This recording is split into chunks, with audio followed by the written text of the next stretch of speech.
So just a quick one to start. That was from the early part of your talk.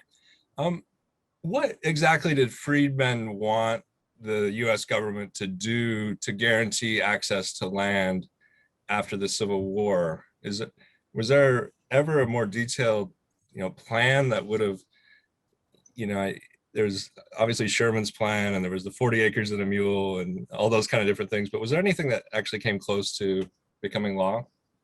So you've got policies like the Southern Homestead Act, which is going to open these. So you've got these lands that the federal government is overseeing, and African Americans can and do acquire land under the Homestead Act. But before they can even do that, they need to have their right to acquire land recognized. And that's why you're going to need the Civil Rights Act of 1866, because there are going to be states that are going to say, well, they actually don't have the right to acquire land. So they need to have that right affirmed by the federal government.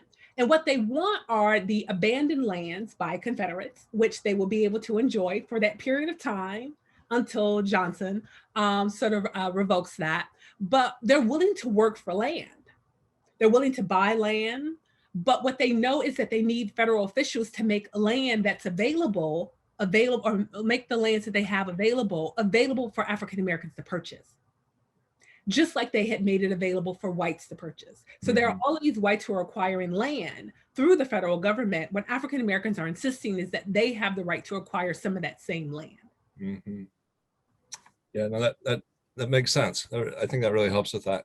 And there's a handful of questions about the end of Reconstruction, and this is almost like current events, right? I think we all agree that this is among the most relevant, if not the most relevant, period of American history right now for us. And can you talk a little bit about the parallels to today, and things like the Georgia voting law, and kind of the patterns of history, and how you see things playing out? Well, what I would say is that first, what you see during the end of Reconstruction is the irrepressible, like the violence. So they're not passing laws yet. They're attacking African American voters directly at the polls.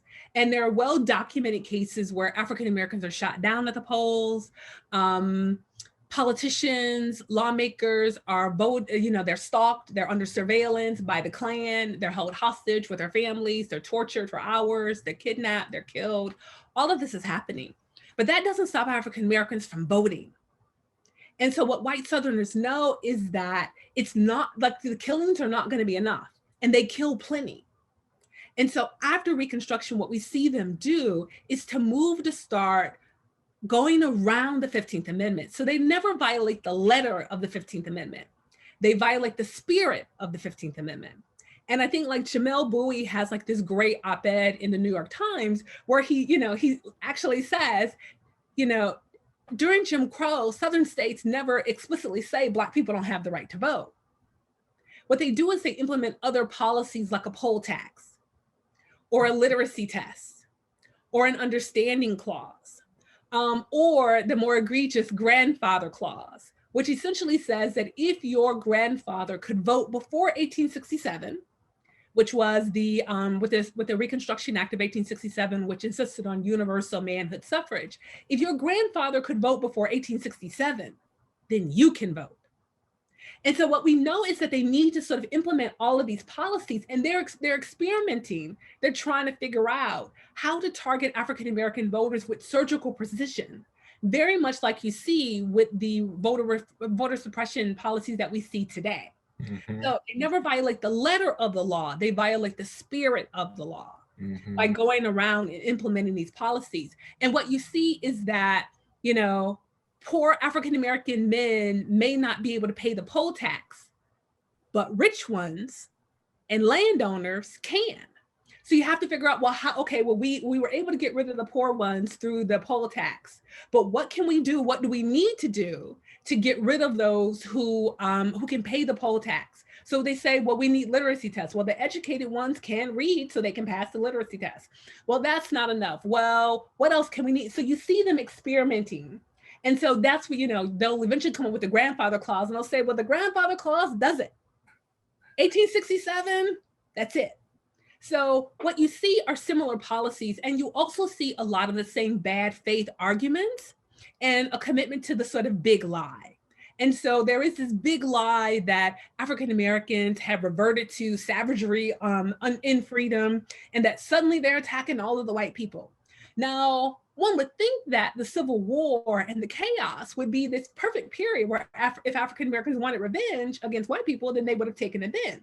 That doesn't happen. It's not documented.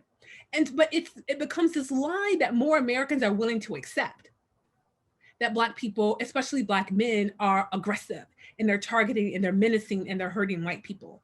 And so what the rest of the country, Blacks, whites outside of the South say, well, okay, yes, well, let them handle their Southern affairs and control the Negro. So you see a lot of the same policies play out, which is why African Americans or African American historians of African Americans can also see and interpret what's happening today in a way that may be blind to people who, that may be difficult for people who don't know that history to understand it. Yeah, absolutely. I mean, one thing in the last several years, and it's for unfortunate reasons, but I mean, history has never been more relevant, right? We don't have to convince people that it's important. So maybe we'll do one more, and then we'll get into our documents, and we'll continue the conversation. There's a good question about, and it's one of the great counterfactuals, what ifs, if Lincoln had lived, and what might have happened differently. And you seem to be a little bit pessimistic about Lincoln's policies. And I wonder, do you think there's a chance he might have evolved in the way that he had during the war itself, if that makes sense? I think he might have evolved. But the thing is that I don't know that he would have evolved within the same span of time that there was congressional Reconstruction. And he might not have needed to have evolved if his 10% plan had actually gone through. So I don't know that he would have been inspired or that he believed in justice enough to go as far as the abolitionists did. Because Lincoln made clear that he wasn't an abolitionist. Charles Sumner, abolitionist. Thaddeus Stevens, an abolitionist.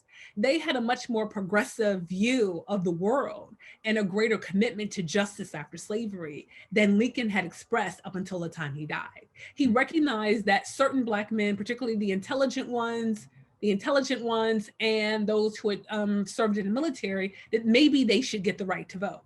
But that's not the same thing as having access to education and access to land and the same rights and privileges as white people enjoy.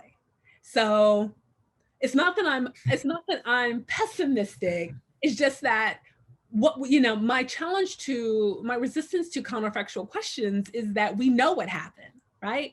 And all of the signs of Lincoln, I mean, even the fact that he's still pursuing colonization schemes, these schemes to sort of export or convince African Americans to just magically leave the country.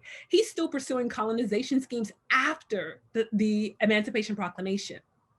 So I think that's an example, or it's a testament to the fact that he doesn't necessarily believe that American freedom and liberty and justice should go to all Americans, including African Americans. He's not there. He doesn't appear to be there by the time of his assassination. And so we don't know whether or not he would have gotten there. Mm-hmm.